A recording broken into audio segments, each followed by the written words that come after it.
सोमवार व्रत कथा। किसी नगर में एक धनी व्यापारी रहता था। दूर दूर तक उसका व्यापार फैला हुआ था। नगर के सभी लोग उस व्यापारी का सम्मान करते थे। इतना सब कुछ संपन्न होने के बाद भी वह व्यापारी बहुत दुखी था, क्योंकि उसका कोई पुत्र नहीं था, जिस कारण अपने मृत्यु के पश्चात व्यापार के उत्तराधिकारी की चिंता उसे हमेशा सताती रहती थी। पुत्र प्राप्ति की इच्छा से व्यापारी प्रत्येक सोमवार भगवान शिव की व्रत पूजा किया करता था और शाम के समय शिव मंदिर में जाकर शिवजी के सामने घी का दीपक जलाया करता था। उसकी भक्ति देखकर मां पार्वती प्रसन्न हो गई और भगवान शिव से उस व्यापारी की मनोकामना पूर्ण करने का निवेदन किया। भगवान शिव बोले, इस संसार में सबको उसके कर्म के अनुसार फल की प्राप्ति होती है। जो प्राणी जैसा कर्म करते हैं उन्हें वैसा ही फल प्राप्त होता है। शिवजी द्वारा समझाने के बावजूद मां पार्वती नहीं मानी और उस व्यापारी की मनोकामना पूर्ति हेतु वे शिवजी से बार बार अनुरोध करती रही। अंततः माता के आग्रह को देखकर भगवान भोलेनाथ को उस व्यापारी को पुत्र प्राप्ति का वरदान देना पड़ा। वरदान देने के पश्चात भोलेनाथ मां पार्वती से बोले, आपके आग्रह पर मैंने पुत्र प्राप्ति का वरदान तो दे दिया, परंतु इसका यह पुत्र 16 वर्ष से अधिक समय तक जीवित नहीं रहेगा। उसी रात भगवान शिव उस व्यापारी के स्वप्न में आए और उसे पुत्र प्राप्ति का वरदान दिया और उसके पुत्र के 16 वर्ष तक जीवित रहने की भी बात बताई। भगवान के वरदान से व्यापारी को खुशी तो हुई, लेकिन पुत्र की अल्पायु की चिंता ने उस खुशी को नष्ट कर दिया। व्यापारी पहले की तरह सोमवार के दिन भगवान शिव का विधिवत व्रत करता रहा। कुछ महीनों के बाद उसके घर एक अति सुंदर बालक ने जन्म लिया और घर में खुशियां ही खुशियां भर गई। बहुत धूमधाम से पुत्र जन्म का समारोह मनाया गया, परंतु व्यापारी को पुत्र जन्म की अधिक खुशी नहीं हुई, क्योंकि उसे पुत्र की अल्पायु के रहस्य का पता था। जब पुत्र 12 वर्ष का हुआ तो व्यापारी ने उसे उसके मामा के साथ पढ़ने के लिए वाराणसी भेज दिया। लड़का अपने मामा के साथ शिक्षा प्राप्ति हेतु चल दिया। रास्ते में जहाँ भी मामा भांजे विश्राम हेतु रुकते, वहीं यज्ञ करते और ब्राह्मणों को भोजन कराते। लंबी यात्रा के बाद मामा भांजे एक नगर में पहुंचे। उस दिन नगर के राजा की कन्या का विवाह था, जिस कारण पूरे नगर को सजाया गया था। निश्चित समय पर बारात आ गई, लेकिन वर का पिता अपने बेटे के एक आंख से काने होने के कारण बहुत चिंतित था। उसे भय था कि इस बात का पता चलने पर कहीं राजा विवाह से इनकार न कर दे, इससे उसकी बदनामी भी होगी। जब वर के पिता ने व्यापारी के पुत्र को देखा तो उसके मस्तिष्क में एक विचार आया। उसने सोचा, क्यों न इस लड़के को दूल्हा बनाकर राजकुमारी से विवाह करा दूं। विवाह के बाद इसको धन देकर विदा कर दूंगा और राजकुमारी को अपने नगर ले जाऊंगा। वर के पिता ने लड़के के मामा से इस संबंध में बात की। मामा ने धन मिलने के लालच में वर के पिता की बात स्वीकार कर ली। लड़के को दूल्हे का वस्त्र पहनाकर राजकुमारी से विवाह कर दिया गया।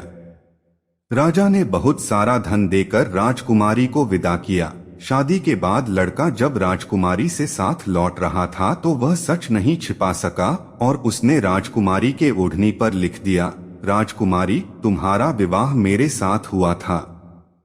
मैं तो वाराणसी पढ़ने के लिए जा रहा हूँ और अब तुम्हें जिस नवयुवक की पत्नी बनना पड़ेगा वह कान्हा है।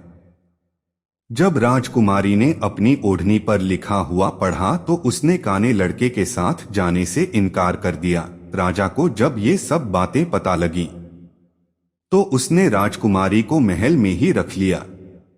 उधर लड़का अपने मामा के साथ वाराणसी पहुंच गया और गुरुकुल में पढ़ना शुरू कर दिया। जब उसकी आयु 16 वर्ष की हुई तो उसने यज्ञ किया। यज्ञ के समाप्ति पर ब्राह्मणों को भोजन कराया और खूब अन्न वस्त्र दान किए। रात को वह अपने शयन कक्ष में सो गया। शिव के वरदान के अनुसार शयनावस्था में ही उसके प्राण पखेरु उड़ गए। सूर्योदय पर मामा मृत भांजे को देखकर रोने पीटने लगा। आसपास के लोग भी एकत्र होकर दुख प्रकट करने लगे। लड़के के मामा के रोने विलाप करने के स्वर समीप से गुजरते हुए भगवान शिव और माता पार्वती जी ने भी सुने। माता पार्वती ने भगवान से कहा, प्राणनाथ, मुझे इसके रोने के स्वर सहन नहीं हो रहे, आप इस व्यक्ति के कष्ट को अवश्य दूर करें। भगवान शिव ने माता पार्वती के साथ अदृश्य रूप में समीप जाकर देखा तो भोलेनाथ माता पार्वती से बोले, यह तो उसी व्यापारी का पुत्र है जिसे मैंने 16 वर्ष की आयु का वरदान दिया था, इसकी आयु पूरी हो गई है। मां पार्वती ने फिर भगवान शिव से निवेदन कर उस बालक को जीवन देने का आग्रह किया। माता पार्वती के आग्रह पर भगवान शिव ने उस लड़के को जीवित होने का वरदान दिया और कुछ ही पल में वह जीवित होकर उठ बैठा। शिक्षा समाप्त करके लड़का मामा के साथ अपने नगर की ओर चल दिया। दोनों चलते हुए उसी नगर में पहुंचे जहां उसका विवाह हुआ था। उस नगर में भी यज्ञ का आयोजन किया। समीप से गुजरते हुए नगर के राजा ने यज्ञ का आयोजन देखा और उसने तुरंत ही लड़के और उसके मामा को पहचान लिया। यज्ञ के समाप्त होने पर राजा मामा और लड़के को महल में ले गया और कुछ दिन उन्हें महल में रखकर बहुत सा धन, वस्त्र आदि देकर राजकुमारी के साथ विदा कर दिया। इधर भूखे प्यासे रहकर व्यापारी और उसकी पत्नी बेटे की प्रतीक्षा कर रहे थे। उन्होंने प्रतिज्ञा कर रखी थी कि यदि उन्हें अपने बेटे की मृत्यु का समाचार मिला तो दोनों अपने प्राण त्याग देंगे, परंतु जैसे ही उसने बेटे के जीवित वापस लौटने का समाचार सुना तो वह बहुत प्रसन्न हुआ। वह अपनी पत्नी और मित्रों के साथ नगर के द्वार पर पहुंचा। अपने बेटे के विवाह का समाचार सुनकर पुत्रवधू राजकुमारी को देखकर उसकी खुशी का ठिकाना न रहा। उसी रात भगवान शिव ने व्यापारी के स्वप्न में आकर कहा, हे श्रेष्ठी, मैंने तेरे सोमवार के व्रत करने और व्रत कथा सुनने से प्रसन्न होकर तेरे पुत्र को लंबी आयु प्रदान की है। पुत्र की लंबी आयु जानकर व्यापारी बहुत प्रसन्न हुआ। शिव भक्त होने तथा सोमवार का व्रत करने से व्यापारी की सभी मनोकामनाएं पूर्ण हुई। इसी प्रकार जो भक्त सोमवार का विधिवत व्रत करते हैं और व्रत कथा सुनते हैं, उनकी सभी इच्छाएं पूरी होती हैं।